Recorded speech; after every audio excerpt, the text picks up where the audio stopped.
Everybody, my name is Troy. Welcome back to my channel. And today I want to talk about Ironheart episodes 1 through 3.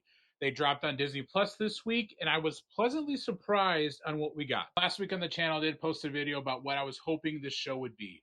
How I wanted this to be about Riri Williams, making us care about this character at the end of the day. And I'm happy that through 3 episodes that we're really trending in that direction. And by the end of these 3 episodes that came out this week, I was all in on seeing more of this character, and I'm really excited to see how it ends next week. I think Disney was really smart in dropping 3 episodes this week and 3 episodes next week, as they really did build upon each other. I thought episode 1 was maybe the weakest of the 3, and so I was happy to see that momentum build over the next 2 episodes, cultivating in quite a cliffhanger that we see Riri in at the end of those episodes. I'm not going to get too much of the spoiled territory here if you haven't seen already, but I'll allude to some stuff. But yeah, I was really happy and excited about where they left off going into next week.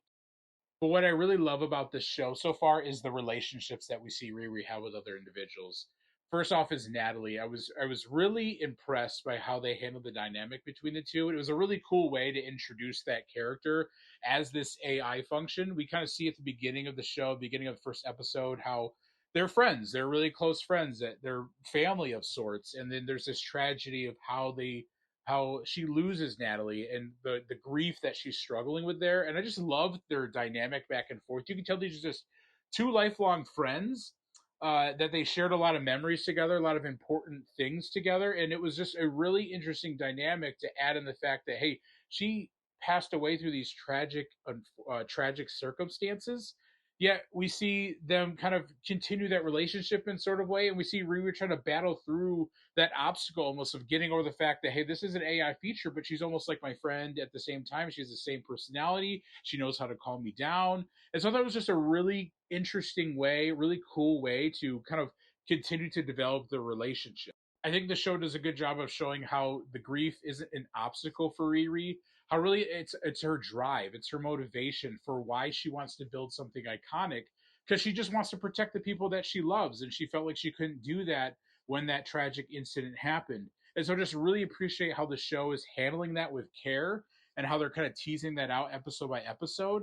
Like I said, just really gets you to fall in love with this character and get excited about how she's gonna work through those things and become the hero that we think that she'll be at the end of the series. What was a surprise for me was Alden Ehrenreich and Riri's relationship with Joe. I did not see that coming. The kind of fun banter that they have off of each other, it's really unique.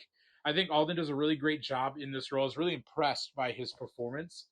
And it was really fun to see the reveal of that character later on in the episodes. I believe it was in episode 3 that we see who that character really is. I thought it was a really fun and kind of cool twist to bring that back to the early days of the MCU and some of those early films.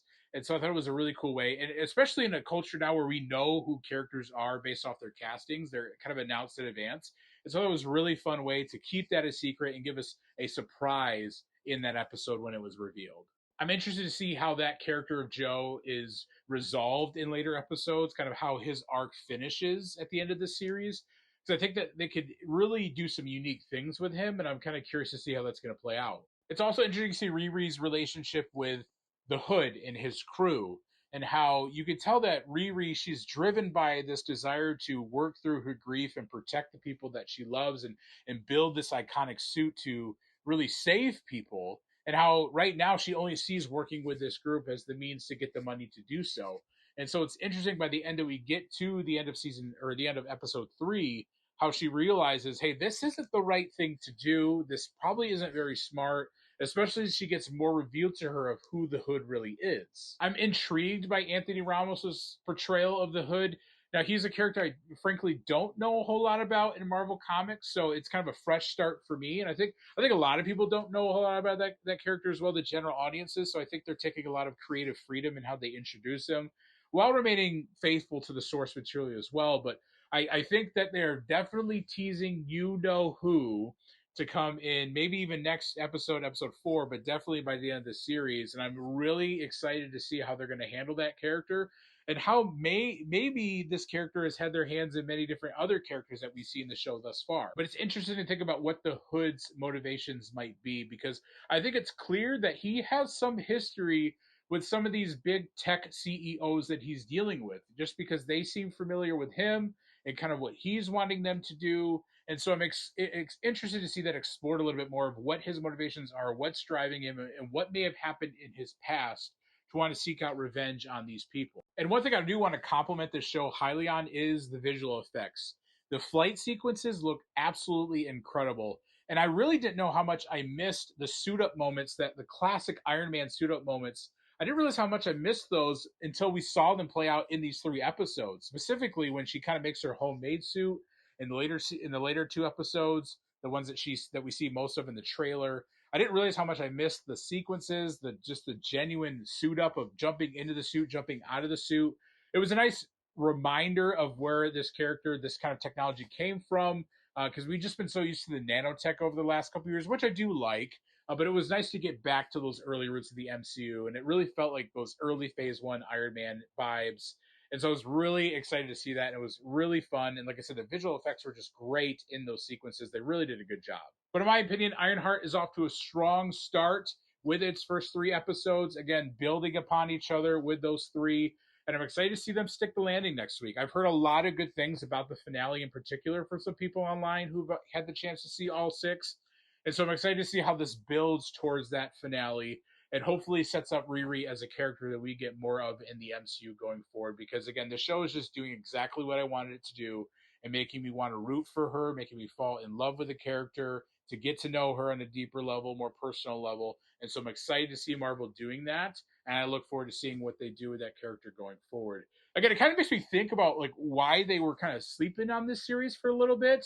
Because this show's pretty solid. It's not among the best Disney Plus shows that they've done or among the best projects that they've done post Endgame, but it's pretty solid. And so it makes me wonder a little bit why they were a little bit concerned about it. But nonetheless, I'm excited they released it now, and I'm excited to see how it wraps up next week. But what do you guys think? How did you feel about the first 3 episodes of Ironheart?